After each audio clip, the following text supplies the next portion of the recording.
Matur suwun.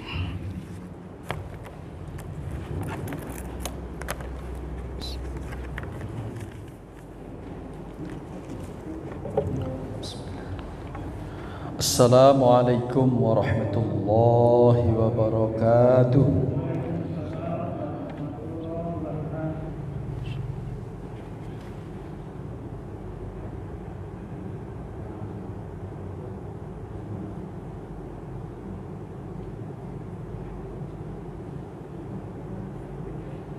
Al-Fatihah. Bismillahirrahmanirrahim. Alhamdulillahi rabbil alamin. Arrahmanir rahim.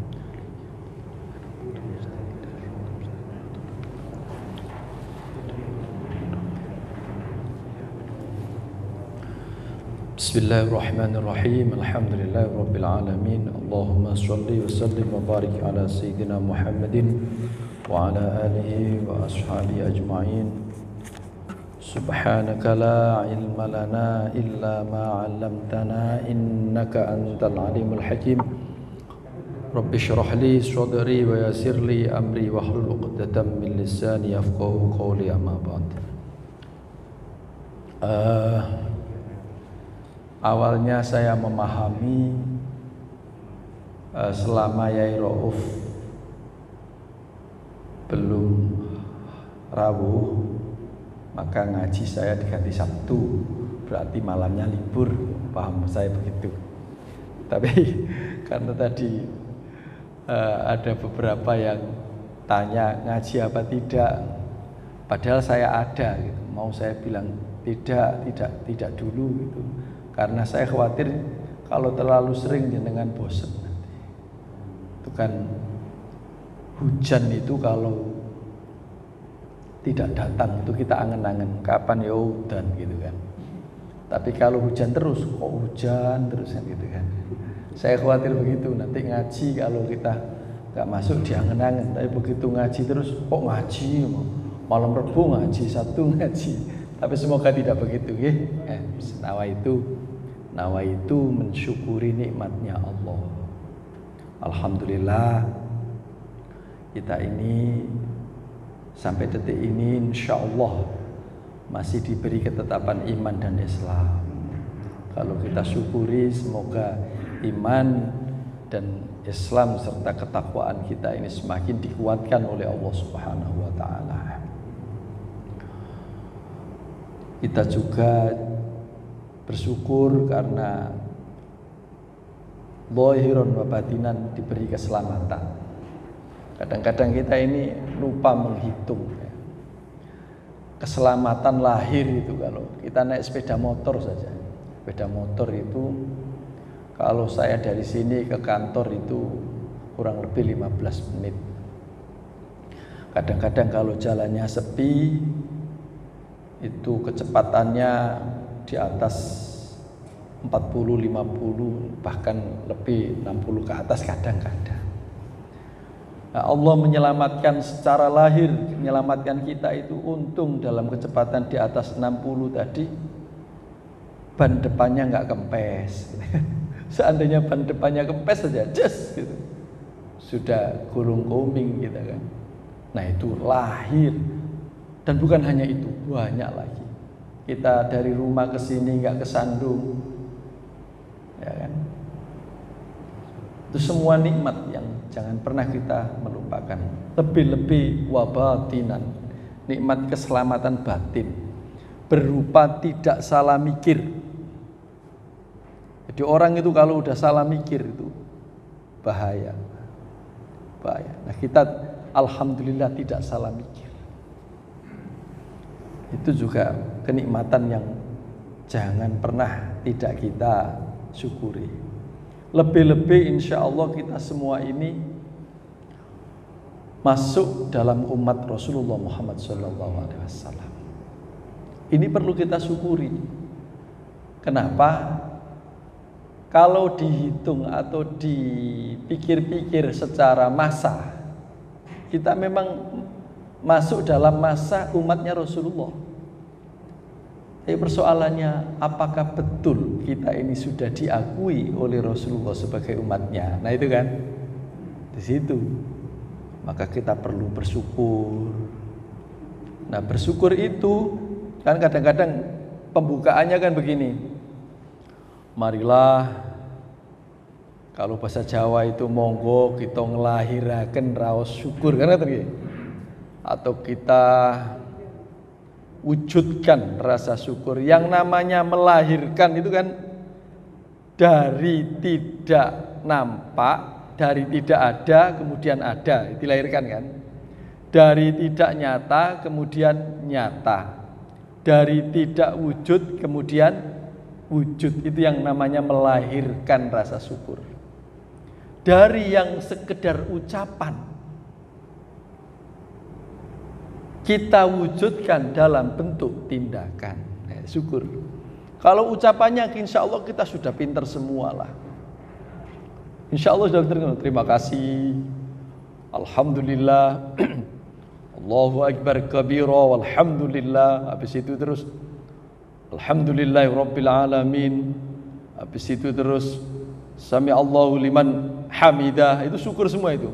Subhana rabbiyal azimi wa bihamdi. Itu syukur semua. Subhana rabbiyal a'la wa bihamdi. Syukur semua itu. Dan sudah kita ucapkan. Persoalannya satu saja. Satu saja. Ya, banyak nanti mau dicari sendiri, tapi satu saja. Benarkah kita ini sudah alhamdulillah? Alhamdulillah itu kan sesuatu yang terpuji. Segala puji kan begitu kan. Segala puji itu berarti semuanya hal yang terpuji. Ngaji. Nah ini aplikasi syukur beneran ini. Melakukan sesuatu yang terpuji, ngaji. Karena Rasulullah juga, jangan dipikir Rasulullah itu tidak ngaji. Melihat apa saja dijadikan pikir, ngaji dia. Ya Allah, untung kok saya tidak dijadikan curu gitu. Kok saya dijadikan manusia gitu. Pernah begitu gitu. Ngaji. Ngatur jiwa, ngaji. Alhamdulillah, utai sekeng puji. Mau ngaji begini, ini bentuk syukur ya. Kalau ucapannya alhamdulillah atau terima kasih, bentuknya mewujudkan, yaitu dalam bentuk ngaji seperti ini. Dan seluruh perilaku baik kita, ramah dengan orang, tidak menghina orang, itu alhamdulillah semua itu. Alhamdulillah. Wujud syukur yang seperti itu yang kita ini masih perlu bersama-sama untuk tawasau bil haq wa tawasau bis sabr, saling mengingatkan. Saling mengingatkan.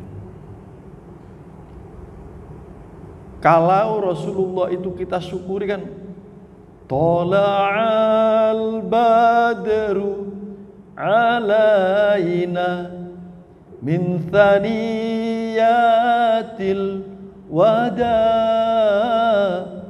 wajaba syukru alaina mada'a lillahi da'iran. Tola al-badru.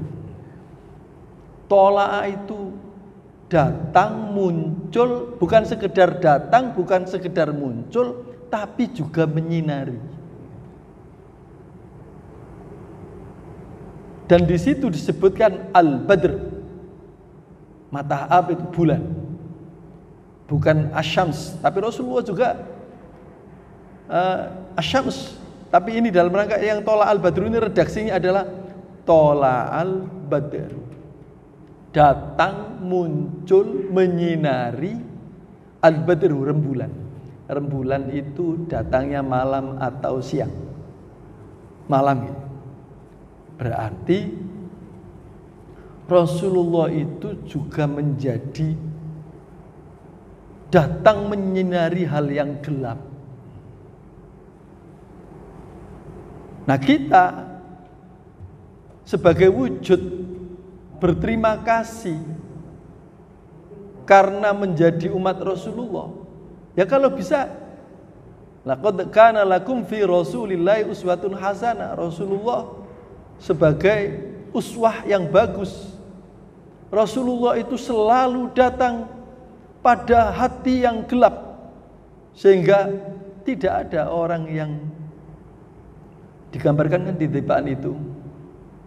Wa idza kallama faka'annama yajnuna min kalamihi akhlat thamar. Kalau Rasulullah ngendikan, itu orang yang mendengar itu seakan-akan sedang memetik buah-buahan yang paling disenangi orang itu. Jenengan senang buah-buahan apa misalkan? Nah, itu kan. Kalau saya suka manggis misalkan begitu kan. Maka mendengarkan ucapan Rasulullah itu seakan-akan saya sedang makan manggis atau makan durian ya. Kalau durian sepakat senang semua ya. Durian yang paling nikmat mendengarkan ucapan Rasulullah. Nah, kita bisa meniru nggak? Kira-kira karena apanya? Karena suaranya atau karena isinya atau karena teduhnya beliau dalam ngemong kiri kanan. Nah, matur suwun. Nah, ini tola al-badru alaina. Tenggorokannya agak kering, datang yang membuat basah. Ini tola al-badru alaina. Nah, sekarang kalau betul-betul, nah ini saya sampaikan, mungkin nanti ingin nggak ngaji ini dulu ya, mumpung masuk bahas ini. Ini pembukaan nggak sengaja, ini nggak terencana, tapi mumpung kita bahas ini. Tola'al badru alaina, telah terbit cahaya rembulan kepada kita, yaitu Rasulullah sebagai digambarkan cahaya rembulan. Rembulan datangnya di malam hari, malam itu gelap. Maka bagaimana kita itu di depan istri kita, di depan suami kita, di depan anak-anak kita, kita itu menerangi hatinya yang sedang gelap atau minimal yang sedang galau, sedang risau. Sebagaimana Rasulullah itu selalu, orang kalau dekat Rasulullah itu selalu bahagia. Nah, kita mungkin nggak bisa niru sesempurna Rasulullah, tidak bisa. Tapi semangat untuk bisa seperti itu harus. Makanya baru wajibas syukru alaina. Maka kita wajib bersyukur. Wajibas syukru alaina. Kapan? Mada'a lillahi da. Selama ada orang yang mau berdoa, berarti sepanjang sampai zaman ini tutup. Berarti saya bersyukur sepanjang zaman ini tutup. Ini kan redaksi yang saya naik dewi kan. Jadi sama dengan begini, kalau kita ngetik di WA, amin, tapi amin 99 kali padahal cuma sekali. Amin kayak gitu kan. Dan saya semoga bisa bersyukur mada'a lillahi da. Selama ada orang yang berdoa di muka bumi ini, selama itu pula semoga syukur saya ada, kami alaina kan, wajibas syukru alaina. Lah persoalan syukur ini bukan bagaimana supaya hanya bukan sekedar lisan, tapi sudah berupa tindakan. Karena orang Jawa monggo kita nglahiraken raos syukur kita dateng ngarsa dalem Allah Subhanahu wa taala, kan begitu kan redaksinya. Nglahiraken yang asalnya tidak ada menjadi ada, yang asalnya tidak nyata menjadi nyata, yang asalnya tidak wujud menjadi wujud, yang asalnya hanya berupa ucapan menjadi sebuah tindakan. Kalau Rasulullah datangnya itu in udhiya ya'fu wa in khusima yasmut. Kalau disakiti beliau memberikan maaf, kalau dimusuhi beliau diam. Bisa nggak kita seperti itu? Kalau di medsos ya udah kepengin nyatek aja. Padahal saya pesankan kepada jamaah Sunan Giri, orang kalau kontennya tidak bagus, jangan komentar. Kalau kita komentar, baik itu komentarnya baik atau komentarnya jelek, itu membuat dia ratingnya semakin naik. Walaupun komentar kita jelek, walaupun komentar kita mesu. Jadi algoritma atau permainan di medsos itu tidak memandang apakah komentar kita baik atau tidak dinilai. Yang penting ada komentar, ada perhatian, itu membuat dia ratingnya naik. Lah kalau konten jelek kok kita kasih komentar, itu garai ratingnya. Lah ada toh Gus yang dikit-dikit mesu aja, itu kan ada kan? Masuk juru masjid yo mesu. Itu dengan semakin ada yang komentarnya mangkel komentarnya itu, tapi justru menguntungkan dia. Nah, kita nggak usah begitu. Ada konten nggak bagus, scroll aja, supaya mereka nggak, kita sama dengan mendukung kejelekan mereka. Kalau ada yang bagus, jangan lupa kita dukung, like. Misalkan lihat Manfi TV, di like. Mamer promosi channelnya sendiri, minimal di like atau 1-2 kata, itu menguntungkan, mendukung, mensupport kebaikan. Jadi kalau ada yang jelek, nggak usah komentar, Bu, tinggalkan saja, karena menguntungkan. Bagi mereka, prek kamu komentar kayak apa aja, prek. Yang penting rating saya naik, kan gitu. Jadi bagaimana kita bersyukur ini? Kalau kita sudah bisa bersyukur, maka insya Allah patut pede buat kita. Semoga kita mendapat atau diakui sebagai umatnya Rasulullah. Kalau soal masa, kita sudah ada di masa Rasulullah, di masa umatnya Rasulullah, karena Rasulullah Nabi yang terakhir, dan kita ada di masa setelah beliau. Berarti secara masa kita ini umatnya Rasulullah. Persoalannya, kita sudah diakui atau belum sebagai umatnya Rasulullah. Kalau Rasulullah tidak munafik, kita munafik, layak tidak kita minta diakui sebagai umatnya Rasulullah. Kalau kita sholat witir, ya itu. Kemarin nggak tahu ibu-ibu itu yang ditanyakan doa yang mana itu? Apa doa? Wa tahta liwa'i sayyidina Muhammad yaumal qiyamati sairin. Semoga di bawah benderanya Nabi Muhammad besok kita di hari kiamat itu betul-betul berada di bawah benderanya Rasulullah. Nyaman kalau sudah ada di bawah benderanya Rasulullah. Berarti kita udah cap dapat syafaat. Maka umatnya Rasulullah itu yang paling terakhir diambil dari neraka, itu adalah umat Rasulullah yang seumur hidupnya hanya sekali membaca sholawat.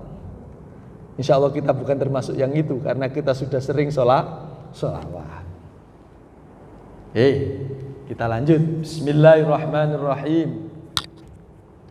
Jadi wajib syukru alaina, wajib kita bersyukur karena kita masuk sebagai umatnya Rasulullah. Kalau kita bersyukur, semoga kita betul-betul diakui oleh Rasulullah, layak sebagai umat beliau. Kalau kita sudah diakui sebagai umat beliau, insya Allah kita mendapatkan syafaat. Kalau kita sudah mendapatkan syafaat, misalkan contoh saja, masuk ke sebuah acara besar, kita lupa nggak bawa undangannya, nggak bawa undangannya ini, padahal ini acara besar, betul-betul diprotek. Kalau nggak bawa undangan ditolak, siapapun dia. Walaupun seorang bupati ditolak. Indelala, biarpun kita nggak bupati, ada penjaga pintunya yang kenal kita. Oh enggak apa-apa. Masuk. Itu namanya syafaat. Dan seperti kita, mungkin sholat kita belepotan, puasa kita belepotan, hubungan bermasyarakat juga belepotan.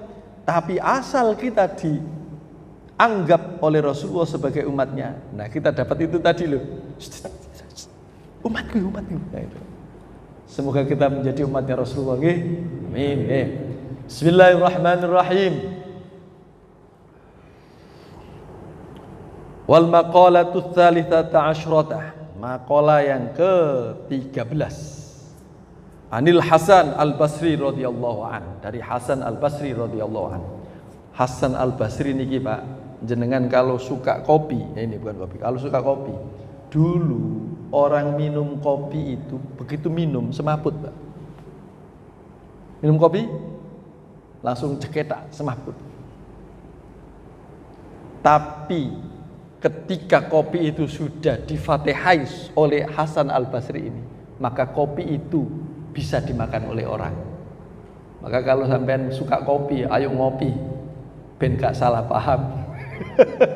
Itu karena karomai Hasan Al-Basri. Makanya orang-orang sufi dulu itu, orang dulu kalau ada jenazah tapi di perutnya ada sisa-sisa kopi, maka malaikat pun tidak tanya kepada jenazah itu. Karena apa? Dilihat ini ahli zikir. Karena kopi itu minuman orang-orang ahli zikir dulu. Supaya kuat zikirnya, dia minum kopi, melek. Maka sudah al-ada muhakkamah oleh malaikat sudah menganggap kalau ada orang di dalam perutnya ada sisa kopinya, nggak usah ditanya gitu kan. Tapi dulu, kalau sekarang masa preman ya ngombe kopi. Jadi malaikatnya enggak, itu udah nggak berlaku itu. Hasan ini ceritanya Hasan Al-Basri panjang itu. Beliau dawuh, akabirit tabi'in. Dia adalah seniornya tabi'in. Jadi kan Rasulullah, sahabat, tabi'in, ya, tabi'in berarti periode setelah sahabat tabi'in. Dan beliau Hasan Al-Basri ini adalah seniornya tabi'in. Apa? Beliau seorang wali, seorang seniornya tabi'in. Apa yang beliau pesankan kepada kita? Man sapane wong. Man sapane wong. Barang siapa? Kan enak bahasa Jawa ya, man sapane wong kan. Kalau bahasa Indonesia, barang siapa. Itu masih enak, tapi kalau ditambahi barangi sopo, kan itu artinya. Ya kan? Barangi sopo, barang siapa. Kan orang-orang kadang-kadang, apalagi orang baru belajar bahasa Arab, alladzina, mestinya kan kita alladzina, tapi kalau yang baru-baru belajar, udah tua baru belajar, itu disuruh baca alladzina repot Pak. Alat zina gitu, alat zina. Kok jadi alat zina? Apa alat zina itu? Tahu nggih? Alat zina. Man sapane wong la adaba kang ora ana adab lahu kanggone man mau. Ma'allahi ta'ala wa ma'al khalqi, baik beradab di hadapan Allah maupun di hadapan sesama hamba Allah. La ilma lahu, la ilma mongko ora ono ilmu iku maujud lahu kanggo iman. Jadi seorang wali, seorang seniornya tabi'in, walaupun ngakunya punya ilmu banyak, tapi kalau dia tidak beradab, maka dia sama dengan tidak punya ilmu. Saya itu dulu mondoknya itu kalau kan ada pondok ya, pondok apa, santri yang tekun, santri yang cerdas, santri yang rajin, santri yang nakal, santri yang malas. Insya Allah saya nggak termasuk yang malas, tapi termasuk yang itu tadi, santri yang nakal. Jadi coro nilai itu ya memang jelek Pak. Saya itu lebih sering diajak pergi sama Pak Yai. Diajak pergi, sampai Pak Kepala sekolahnya tanya, sampean kok pergi sama Pak Yai itu diajak apa sampean sing melo? Ya nggak saya jawab. Karena pertanyaan itu nggak perlu dijawab. Maksud aku yang ikut, Ya Pak Yai yang ngajak. Jadi saya coro nilai di sekolah jelek banget. Saya resah banget, Pak Yai nilai kula kok awon. Iki elek sedaya ngeten. Enggak dijawab-jawab sama Pak Yai.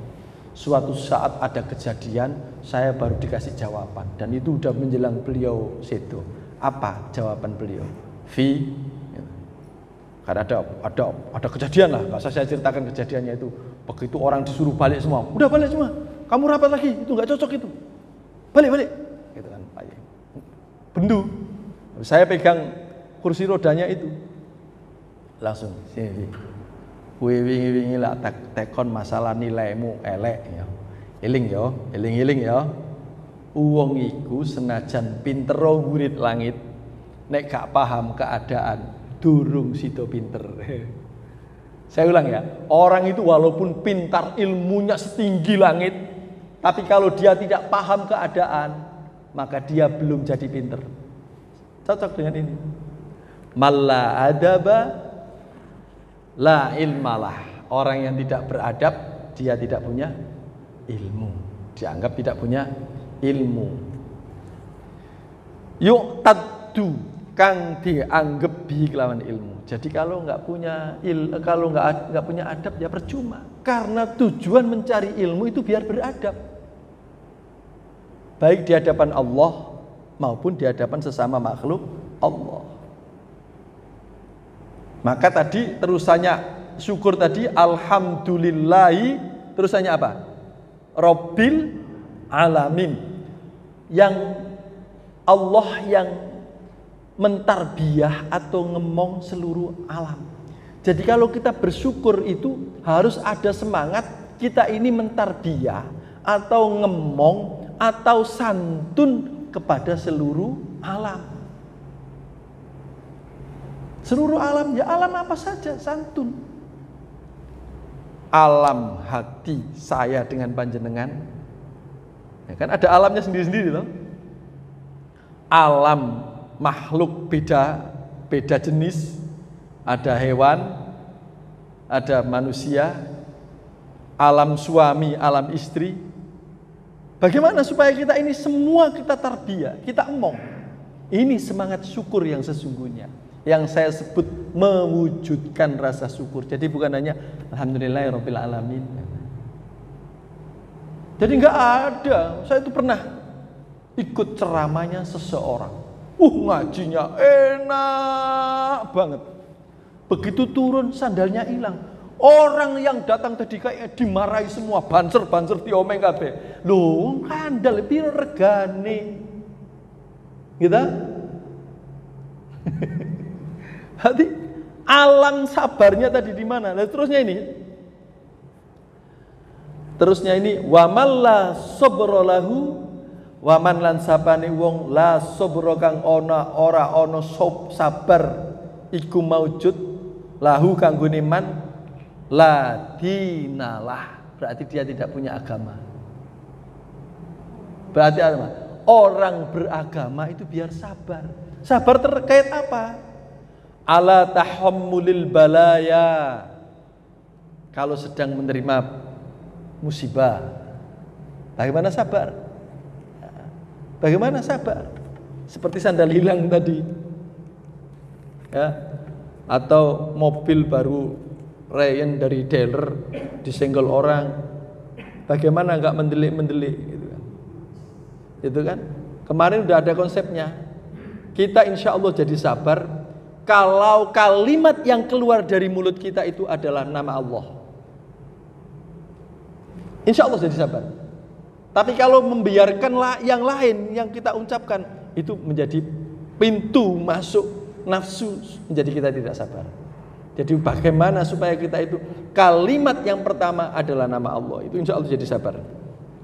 Wa adal khalqi, dan sabar supaya tidak menyakiti orang lain. Kita kadang-kadang kan sakjane mau apa tak omongin ngono, tapi aku sakno, ya kan? Jadi nggak jadi kan, sakno. Tadi sebetulnya dia pas ngomong gitu tak bantah gitu kan. Kalau seandainya kita bantah betul, lah kita nuruti nafsu. Tapi karena sakno. Tadi kalau dia nggak nuntun anaknya, kaplok. Gitu kan. Pernah, saya itu semalam dekor di kantor, nggak tidur sampai jam 7, nanti jam 9 itu udah ada tamu datang dari wilayah, saya dekor malam. Jam 7 udah nggak tidur, ternyata ada senior, nggak tahu persoalannya, marah-marah. Loh, dekor saya tadi yang nggak ikut-ikut, nggak ada urusan sama dia, dikerau begini Pak, gabus, gerak, rusak. Semalam tidak tidur tadi, padahal nanti jam 9-nya udah dipakai. Masya Allah, no hati Pak. Ini nek tak tinju, dia pasti mati. Saya kuatan aku saya enom kan gitu kan. Untung dia sambil marah tadi, nuntun anaknya. Nah kayak gitu kan. Wa adal khalqi, ada untung ono anaknya. Gak ngono mau tak rukes gitu kan. Gitu. Jadi malaikat itu sebetulnya ada di depan mata kita, itu entah bentuknya apa. Yang sejatinya kalau kita lihat dia itu kita nggak jadi marah. Jadi kunci-kunci untuk bisa sabar tadi, selain mendahulukan bagaimana yang terucap dari lisan kita itu namanya Allah, lihat juga sisi positif dari yang ada. Seperti tadi lihat anaknya mau nagih orang gitu kan, istrinya 4 gitu kan, uang dibawa udah lama nggak balik-balik. Kalau di luar gitu gayanya nggak karuan, begitu masuk dianya sendiri sakit, istrinya yang 2 sakit, nah kumpul saoma kabeh. Gak tega akhirnya kan, mau ngomong apa kan itu, pulang aja kan itu. Nah, wa adal khalqi, jadi sabar. Wa ala masyaqqati ijtinabil ma'ashi, sabar menghindari beratnya maksiat. Sebetulnya ini, waduh, ini potensi banget untuk maksiat, tapi bagaimanapun kalau saya maksiat ini nanti membuat saya jauh dari Allah misalkan kayak gitu kan. Saya harus ngeman-ngemani diri saya yang selama ini sudah tirakat supaya nggak jauh dari Allah. Jangan hanya gara-gara ini kemudian saya jatuh, nggak menghancurkan seluruh tirakat saya misalkan begitu. Wa ala adail faraid, sabar menghadiri atau melakukan kefarduan yang difardukan kepada kita. Misalkan sholat itu Pak, kadang-kadang ya. Makanya ada orang Islam yang dididik untuk menjadi dai, ya kan? Tapi karena selama dididik, selama hidupnya sampai dididik menjadi dai, sampai menjadi dai tadi kok kiri terus, gak sabar. Akhirnya dia jadi pendeta. Ditanya, kenapa kamu kok keluar jadi pendeta? Dia nggak ngomong, karena kalau dengan jadi pendeta saya dibayar, tidak. Yang diomongkan itu loh, bagaimana Islam itu agama tidak masuk akal. Subuh sholat, duhur sholat, asar, kayak gitu kan. Nah itu kan karena nggak sabar. Kalau memang betul itu kan karena nggak sabar, gitu kan. Banyaklah. Jadi sabar yang dimaksud sabar itu sabar ketika menerima musibah, sabar untuk tidak menyakiti orang, sabar untuk menghindari kemaksiatan, sabar untuk menghadiri atau melakukan hal-hal yang wajib. Kalau tidak sabar, la dinalah, kata saya kaitannya Syekh Hasan Al-Basri, tidak punya agama, sama dengan tidak ada. Waman la waro'ah, waman lan sabane wong la waro'ah, kang ora ati-ati. Jadi bahasa Warok Ponorogo itu dari bahasa Arab. Warok itu orang yang hati-hati, akhirnya jadi sakti. Kita itu Pak, kalau kepengen sakti, insya Allah pokoknya urip ini betul-betul iso hati-hati itu sakti dengan sendiri. Tapi jangan merasa sakti, engkau disaktikno mbek Gusti Allah. Ada seorang siapa namanya, Syekh Muti. Siapa itu yang menyusun Majmu' Syarif itu loh. Itu kan Syekh Muti. Itu orang Mesir. Orang yang kalau ke Mesir harus pakai nyebrang Laut Merah dulu gitu. Nah, kepengen datang ke kiainya tadi nggak bisa karena miskin. Akhirnya suatu saat, sekali ini saya harus ketemu Pak Yai. Sama Pak Yainya tanya, Pak Yai, saya itu kepengen ngaji terus. Tapi kalau ngaji ke sini saya nggak punya duit, harus naik perahu. Nah saya itu nggak punya duit, berarti kan gara-gara nggak punya duit saya ini nggak bisa ngaji karena nggak bisa bayar perahu. Kamu mau tak kasih wirid sama kiainya? Ya apa? Baca Fatihah. Fatihah saja? Iya, baca Fatihah. Maka setiap ngaji itu bisa datang terus. Karena dia memang dengan Fatihah yang diijazahi Pak Yai tadi, dia bisa berangkat ngaji. Kalau dalam zaman dulu masih banyak Pak orang kayak gitu. Kalau sekarang, misalkan diam begini kan, oh di rumah saya ada tamu. Itu jangankan zaman dulu, di periode saya ngaji di pondok aja udah ada ilmu itu masih ada. Karena memang handphone turun. Bukti kalau manusia zaman sekarang sudah nggak banyak yang sakti. Ilmu kayak gitu sudah diwujudkan handphone sama Allah. Dulu waktu orang belum bisa bikin pesawat, banyak orang terbang. Tapi karena ilmu itu sudah mulai dicabut oleh Allah, diwujudkan dalam bentuk pesawat terbang kayak gitu kan. Nah itu tadi kiai tadi bisa jalan di air. Singkat cerita, pas Idul Fitri dia mau ngundang Pak Yai tadi supaya bisa ngisi khutbah di desanya santri tadi. Begitu sampai di dekat laut, monggo Yai, kita datang ke desa saya. Lah mana kapalnya? Loh nggak ada kapalnya Yai. Lah terus apa? Loh kan dulu Yai yang ngajari saya. Ngajari yang mana? Ya naik apa jalan di atas laut. Yai kan juga bisa Fatihah. Iya. Lah emang gue dibaca. Santrinya bisa, kiainya nggak berani. Berarti apa? Berdoa itu butuh apa? Butuh wirai. Kalau yang santrinya tadi sudah langsung terjun di masyarakat dan hidupnya hati-hati, nggak mau dosa, nggak mau bohong, ya kan? Apa yang dia pegang? Karena saya nggak mau jauh dari Allah. Jadi rai. Malau wara'alahu la zulfalahu, maka dia tidak punya derajat. Kalau kepengen punya derajat, maka dia harus virai. Makanya tanya kok sampean diikat pada batu dengan rantai, diceburkan di laut, di tengah-tengah bukan di pinggir, kok bisa lepas? Apa doanya? Ya nggak ngerti. Nggak minimal yang ada dalam hati sampean apa? Ya saya hanya berdoa, ya Allah, kecebur yo takdir sampean, gak kecebur yo takdir sampean. Sing penting, sing jelas aku dikenekno, saya dibeginikan sendiri, saya nggak ngerti salah saya apa ya Allah. Semuanya saya serahkan kepada Engkau. Karena wingi-wingi itu menjaga lisan supaya nggak bohong, jujur dengan orang, berupaya tidak menyakitkan. Yang penting berupaya tidak menyakitkan. Walaupun nyatanya menyakitkan ya ben. Yang penting kau sudah berupaya untuk tidak menyakitkannya, nggak boleh itu dengan sengaja menyakiti. Nah itu yang tahu kita, nggak boleh terus pak, lo kok kamu nempeling? Saya nggak niat itu. Wah itu disiram wedang gitu.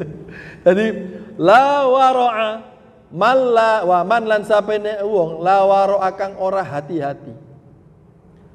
Lahu kang ora ono kehati-hatian, lahu kang gone man anil maharimi wasyubhati, dari hal-hal yang haram maupun yang subhat, la zulfalahu, maka dia tidak punya derajat. Aila martabata, tegese ora ono martabat iku maujud lahu kanggone man indallahi, ono ing ngersane Allah, wala qurbata, dan juga tidak bisa dekat dengan Allah.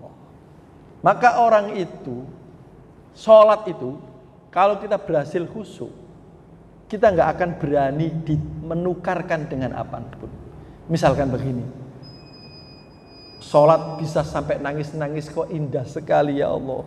Kok sejuk bener ya Allah. Seakan-akan air mata saya itu mampu membasuh kotoran yang ada dalam hati ini. Sehingga saya bangun itu malam hari itu indah sekali ya Allah.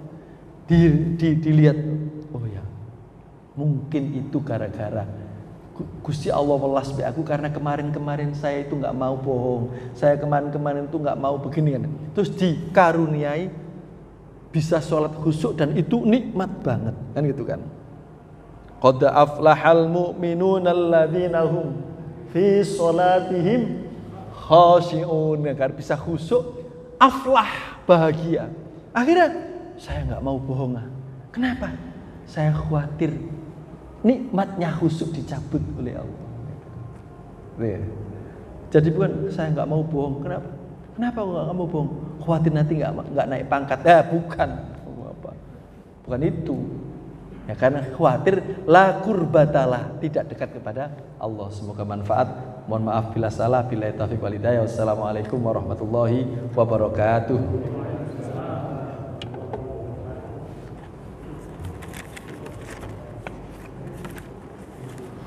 Allahumma shalli ala Muhammad.